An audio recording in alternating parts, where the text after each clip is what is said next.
the transactions, you need to make all that shit private. Just like, make it I make all my Venmo transactions private when I like do stupid shit, man. I don't want anyone knowing what I got going on, much less like the NCAA if I'm being investigated.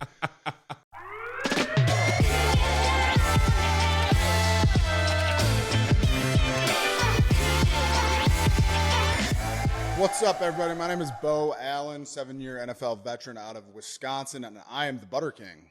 And I am Nate Collins, a.k.a. Dr. Fax, 4 years in the NFL, out of University of Virginia. Wahoo wah. Wahoo wah. Baby Fax, let me tell you what I'm torqued about right now. Let me make sure I get this on camera.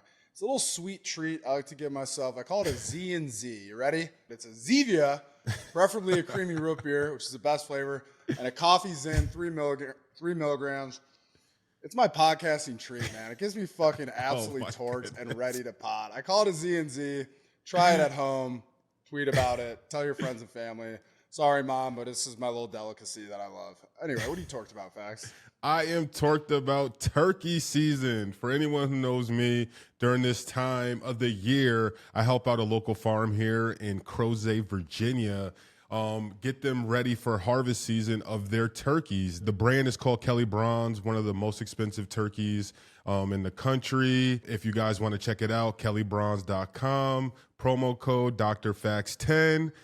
Check it out. But I am torqued about turkey season and the first year that we are doing 100 turkeys kosher. So I'm actually learning a lot on the back end, just from like the agriculture and farming aspect of it all. And I've been doing this now for 5-6 years. So I kind of get excited. It's like having a different team. Like, it's guys, they come from all over the country to help out Judd. And actually this brand started in London, and it's actually the turkey that they serve to the Queen of England for their holidays over there. So they have a real good name, and I'm torqued for turkey season. Fax and the King, we got a turkey guy. All right, let's get right into football, Dr. Fax. We have a lot to talk about. I think we do. The biggest story in college football right now is Michigan and all of the cheaters, cheating allegations that they have. I mean, where do we even start with this? There's so much information that's unfolding. We dive right in. First off,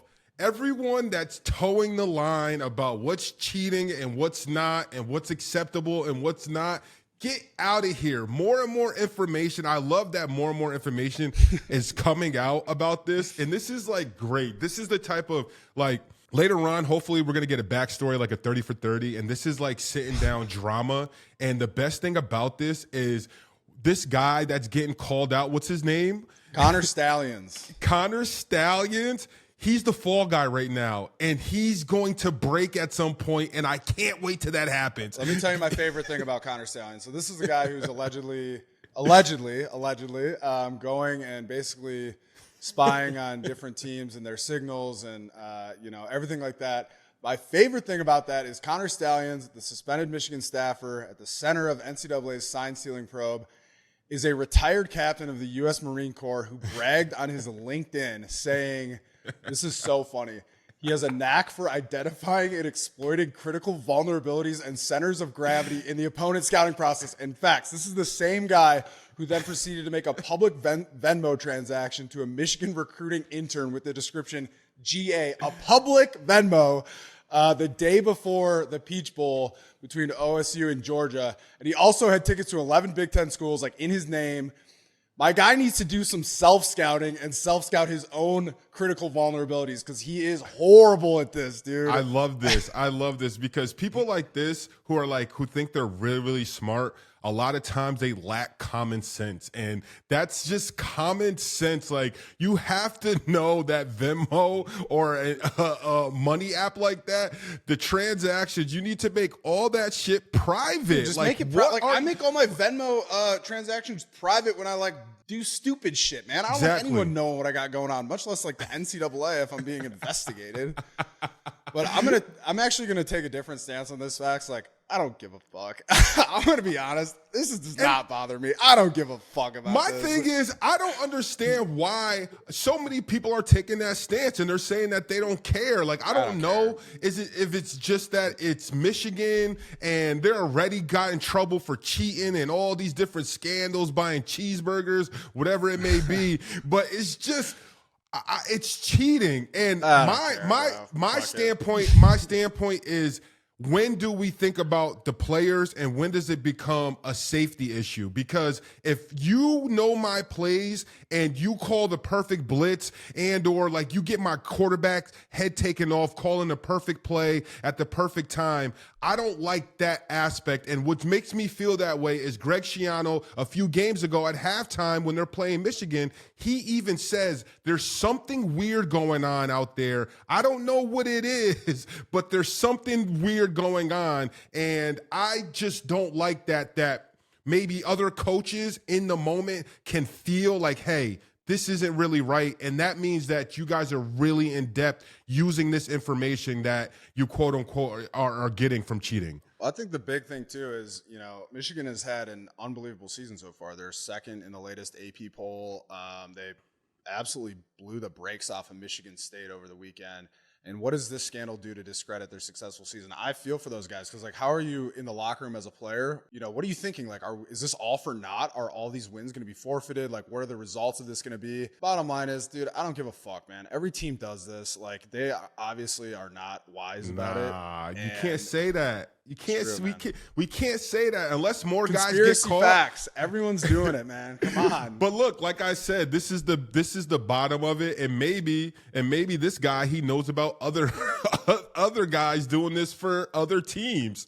Yeah. Maybe he put some of his old buddies like, hey, I got a dope retirement job for us that we can get into and use our X skills for spying. But cheaters never prevail at the end of the day. So I'm going to start looking to bet against Michigan because there are football gods and they're probably going to end up losing so that we don't even have to worry about them at the end of the day. We'll see, man. They're pretty good. I mean, they also have a Heisman favorite with J.J. McCarthy playing pretty well. They honestly looked absolutely amazing over the weekend. We'll see how this all unfolds. I think the internet sleuths will continue to bring a lot more information to light. And my guy, Connor Stallions, didn't do a great job of covering his tracks. So some of his critical vulnerabilities will continue to be exposed.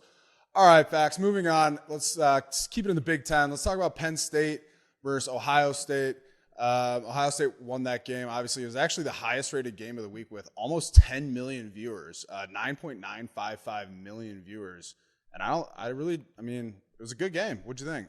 I loved it. I mean, big defensive game. So a guy like me, I love that. Where a lot of college games, it is fun seeing teams score a lot of points, but when you're a defensive guy like me and you are, there's a different spectrum to that. And it's just like, what the hell are your defenses doing when you see teams put up 40 points, like each team putting up 40 points for games. But seeing this, Ohio State 20, Penn State 12, and the game being so close as it was, and then the scoop and score that got overturned.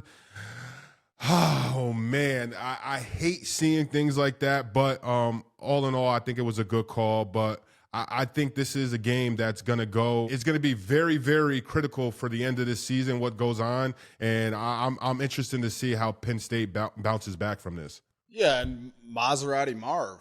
How about that? He's a fucking baller. Is projected to be a very, very high draft pick coming on, in this upcoming draft. Really, really good player.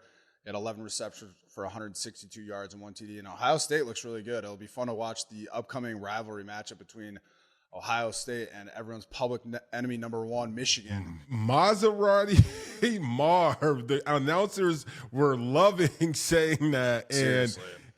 But I mean, rightfully so. He played well, and he talked his way into the Heisman talk now. Now that guys like Penix had a rough weekend, and now Caleb Williams and USC, they got another loss. So if the season keeps going well for Ohio State and we keep hearing Maserati Mar's name, it wouldn't be a shock to see him in New York at the end of the year. One other funny viral moment, you talked about the reporters really plugging Maserati Marv. The reporter from the Columbus Dispatch used the headline, "Number 3 Ohio State rides D to win over number 7 Penn State." Bill Robinowitz. What are you thinking, man? Come on, you're a little horny over there. Anyway, let's keep it in the Big Ten. I fucking love this. We're kind of a Big Ten pod now. Let's go. Beef of the week, Iowa versus the refs. How about the end of the thrilling Big Ten offensive matchup between the Iowa Hawkeyes and the Minnesota Golden Gophers? What did you think about the punt return touchdown that got called back at the end because of a fair catch? I hate saying stuff like this and even like feeding into conspiracies, but when a ref makes a call like this and when you can get video evidence that he was wrong, it just makes me think they have a different agenda. Like, it's bad to say that, and like, it's just like, nah, not everyone bets and not everyone's worried about that. But when you see something like this, it's just like, bro, you're right there. You are right there. You can see that clearly was not a fair catch call. Every team has a call where you go like this, Poison, but this poison. Peter, stay the fuck away. Yes, but that has nothing to do with the refs. The refs know that a fair catch is like this. It wasn't like he short-armed it or did any quick movement. It was a simple this, and I hate seeing games ended like that, and it just sucks for that kid and for those kids. Knowing when you're 18 to 22-year-old, it's hard to get over stuff like that. It really is. Like for your next game the following week, you seeing everyone on social media basically agree with you and saying, hey, they made the wrong call, but you could do nothing about it. So it's tough, and I feel for those guys. Yeah, I mean, Cooper DeJean made an unbelievable hero play at the end of this game to score after the Iowa offense has been sputtering week after week. And Kinnick is blowing up. The fans are going crazy. Oh my God. And then these fucking wet blanket buzzkill refs have to come in and make it about them. Fuck the refs. Let the boys play, man. It's unbelievable. So the entire state of Iowa, rightfully so, has major beef with the Stripes. And honestly, I'm on board. I fucking hate Iowa. But the only team that I hate more than Iowa, Minnesota Golden Gophers, and they should not have won that game, in my opinion. We're just going to move on. Fax, I want to give you the floor. We've talked about the Big Ten a lot. Your alma mater, Virginia, had a huge upset win over the weekend. Tell me a little bit about it. Let me ride your We're going to take it to the ACC. I've been waiting to talk about this, and I've been saying this. Before this game, Virginia, we were the best 1-5 team in the country, but we proved it because we beat UNC, number 10, on the road, the biggest road win against a ranked team in Virginia history. Shout out to Coach Tony Elliott, named the National Coach of the Week. Only road win versus top 10 opponent ever in UVA history, and a season that's not going well for these guys and these seniors. I am so happy for these guys to hang their hats on something you can think about and you can have memories for the rest of your life.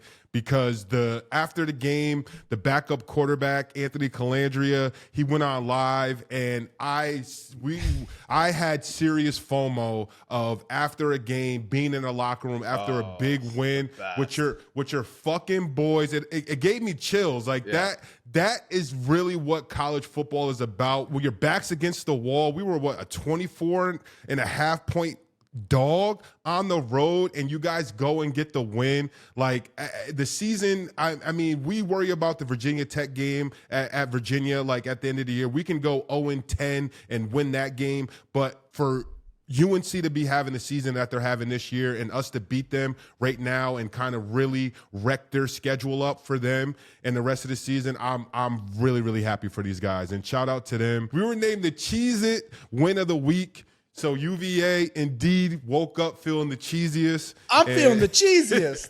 Cheese.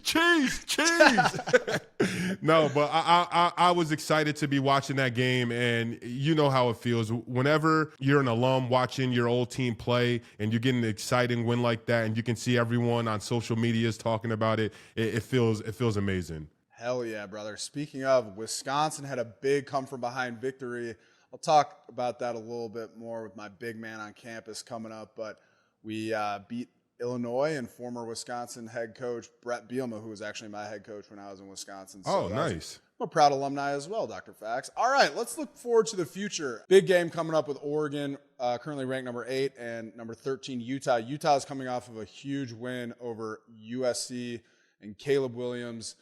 And Oregon leads Utah 24-12 all-time in this series. This is the last regular season meeting as Oregon heads to the Big Ten and Utah goes to the Big 12. What are you looking forward to in this game? I'm excited about the coaching matchup in this game because I'm already iffy with the Oregon coach. I think he's a little too prideful. I hate the 4th down calls, but I love coaches that comb through the rule books and they can find a way to get their team an edge. And Kyle Whittingham in this last game against USC, he clearly did that. And now I think it's a rule. The whole you have to give the defense a chance to change when you sub late. I think they're going to have to now relook that rule because of how he exploited it this last game. And I think that's like Bill Belichick-ish, doing things like that and kind of like you think football is a game that everyone's done everything, and then you see a coach do something like this, and I'm intrigued by the coaching matchup. Yeah, let me give our listeners a little color on that. So basically, during 2 minute,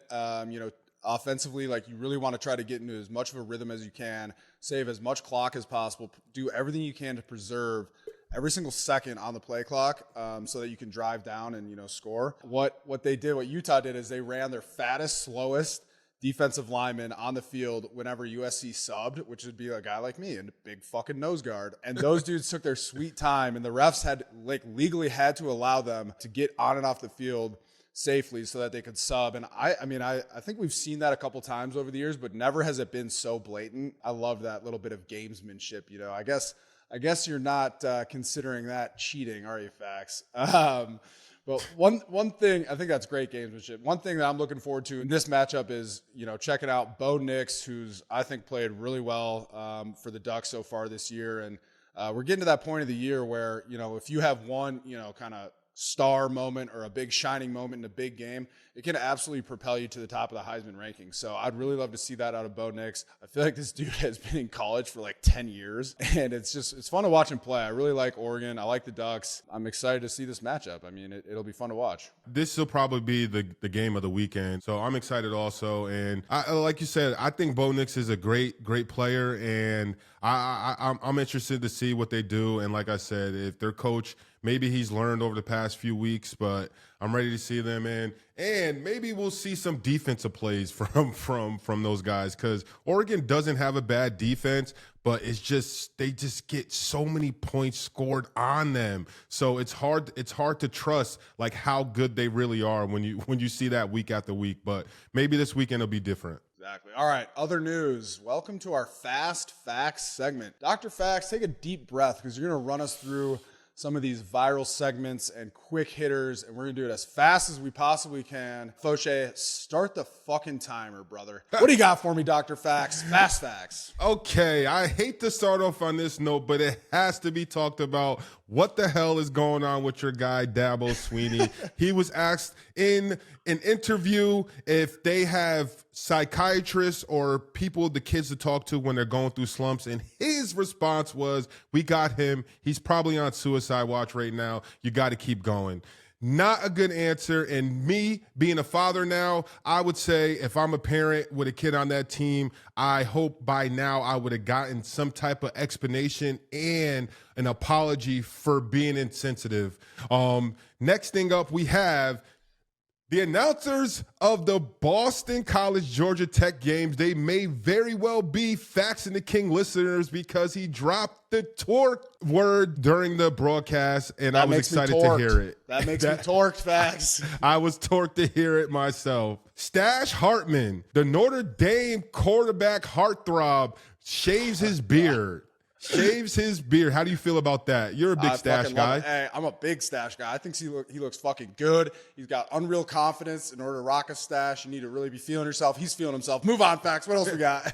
We have the Gummy Worms on the sideline. There looks like to be a quality control manager of a college team. He had the job of holding a huge Ziploc bag full of gummy worms that he was distributing on the sideline to what it looked like D linemen and O linemen in between series.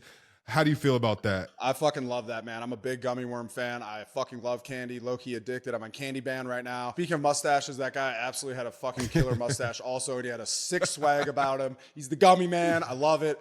Moving on. What else you got for us, Let's go. I think that's it. Fast Fax. Why don't we bring it to our Bink 182?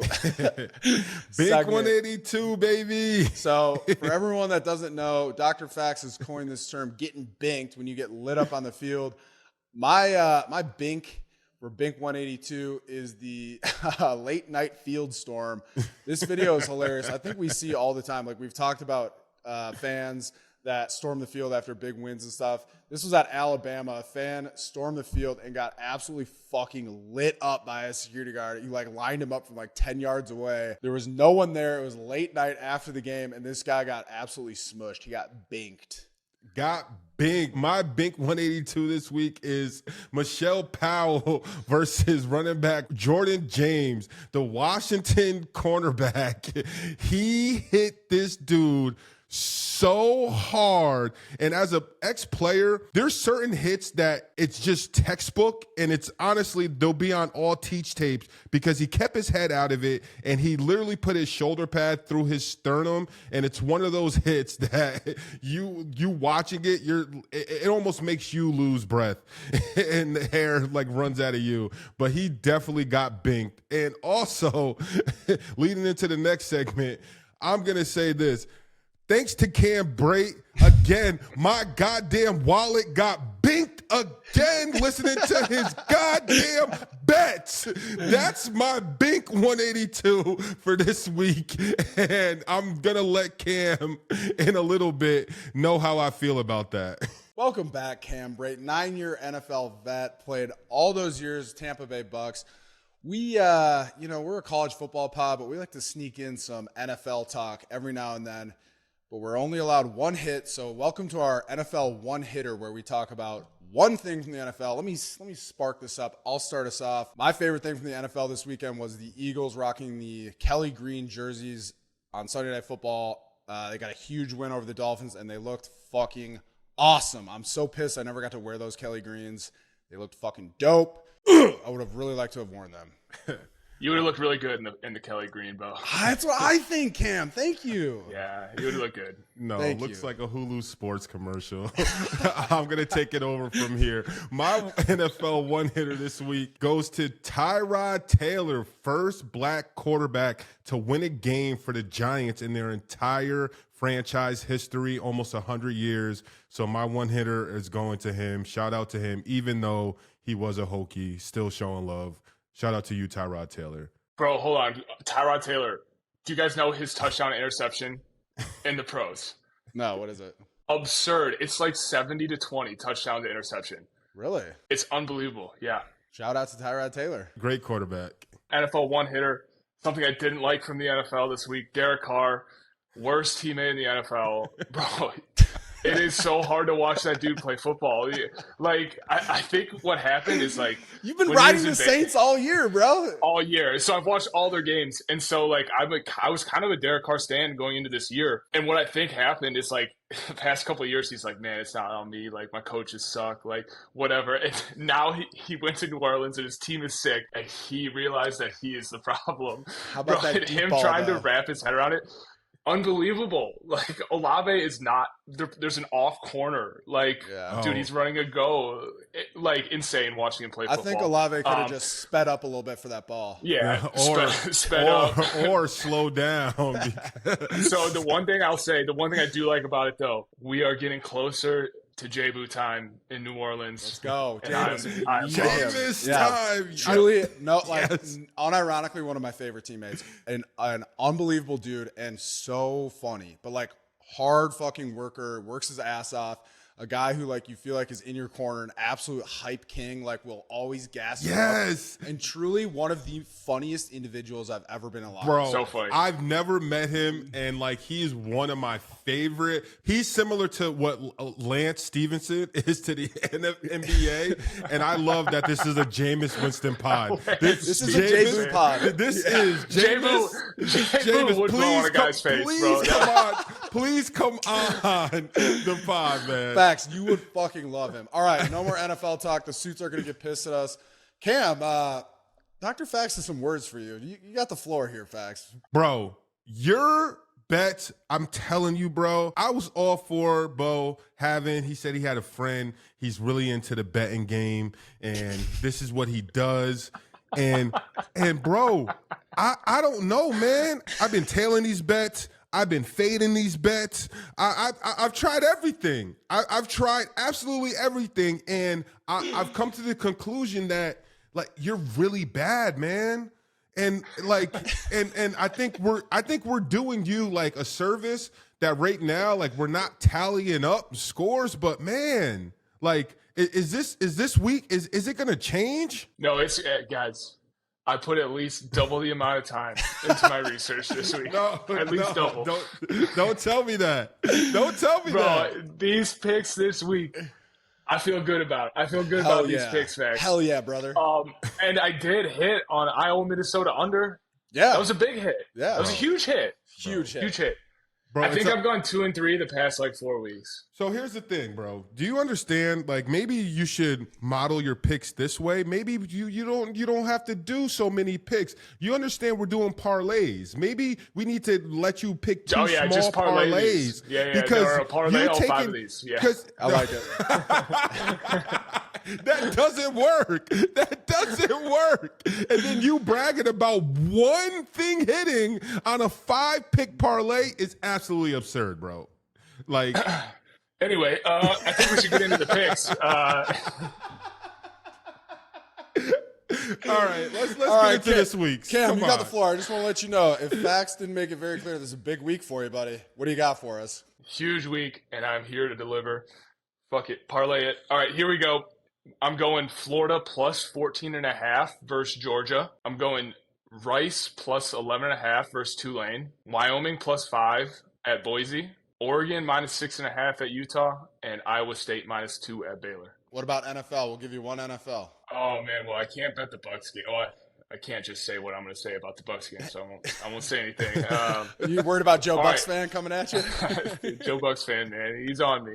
NFL this week, early look at the board. I'm going to bet on the Bucs Bills, but I think the bet is going to be over. The total is 42, and even if the Bucs get blown out, I think there'll be points scored in that game. Okay. And it's funny you said that and you picked over because I'm thinking if this week goes bad, from here on out, you are only allowed to give us over and under bets because that's all you're winning and that's all you're bragging about. For 2 straight weeks, you've been bragging about the over-under win out of a 5-game parlay that you won, bro. So this week, I'm hoping it does better because if not, I'm gonna come back stronger next week, boys. I promise you that. You're gonna learn lessons, baby. When do the lessons get to be too much?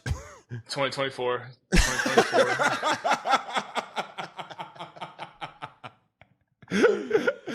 I pray we have some results before then, for sure, man.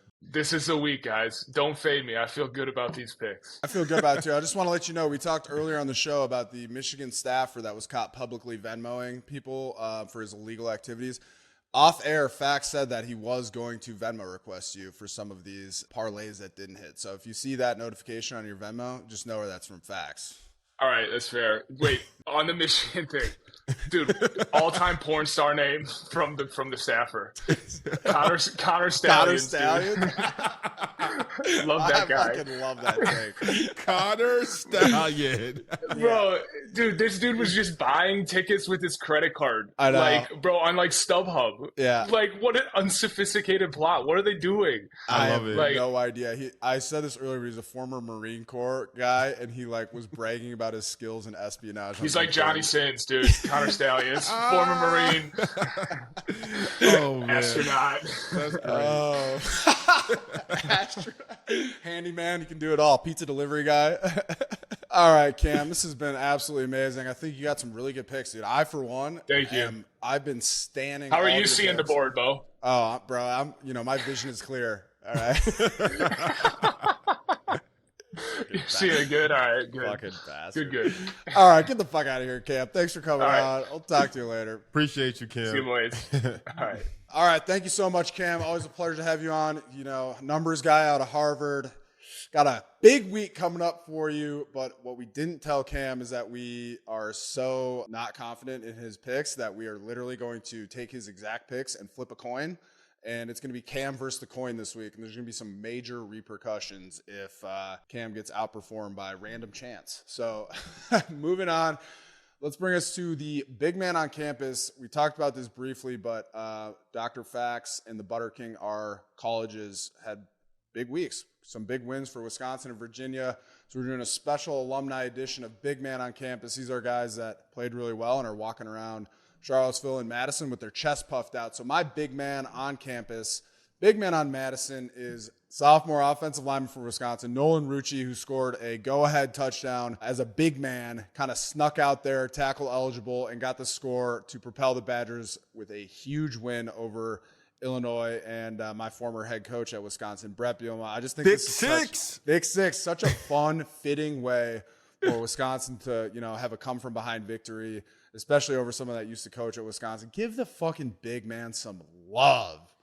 I love it. Big man on campus. Enjoy. My BMOC is going to Mike Hollins of Virginia. We had the big win over number 10 UNC. Biggest road win in Virginia history. Proud to be a Wahoo this week. He had 15 carries for 66 yards with 3 touchdowns, propelling the Who's past UNC. And shout out to him, absolute dog in our backfield. And I am excited to call him the BMOC this week. All right, you know what I'm excited about, Dr. Fax? This segment, shit to talk to your girl about. Every week we get on the podcast, we talk about a lot of different sports, a lot of college football, just a little bit of NFL.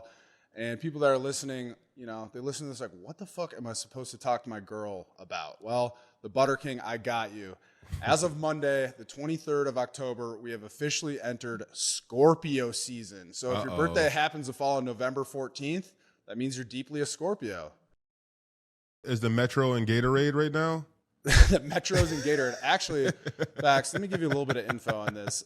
Scorpio is a water sign that derives its strength from the psychic emotional realm. Like fellow water signs, Cancer and Pisces, Scorpio is extremely clairvoyant and intuitive. And also, it's important for you to know that Mars, Mercury, and the Sun are all in Scorpio this week. That's a triple fire sign, Dr. Fax. Look the fuck out. Basically, what that means is if you're a Scorpio, you have permission to do whatever the fuck you want this week and act like a complete reckless gremlin and then just scream out Scorpio season, and everyone's supposed to understand that that's what it is.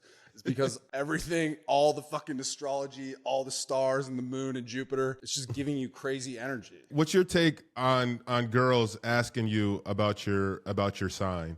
Stay the fuck away. If a girl ever says, "Hey, will you ask your mom what time you were born?" Just fucking hightail it right out of there. You don't want no part of that. You're well equipped with all your information already. I'm pretty sure. Like I'm a Fax, Sagittarius. I just want a reason to act reckless. That's it. I just want an excuse, and that's what I'm figuring out. That's all astrology is. It's just you can make horrible decisions and then blame it on like something as ethereal as Mars or Jupiter. One more question. When it says you're a water sign, does that mean you swim well, or what's up? Yeah, I guess. Yeah, I think so. That tracks.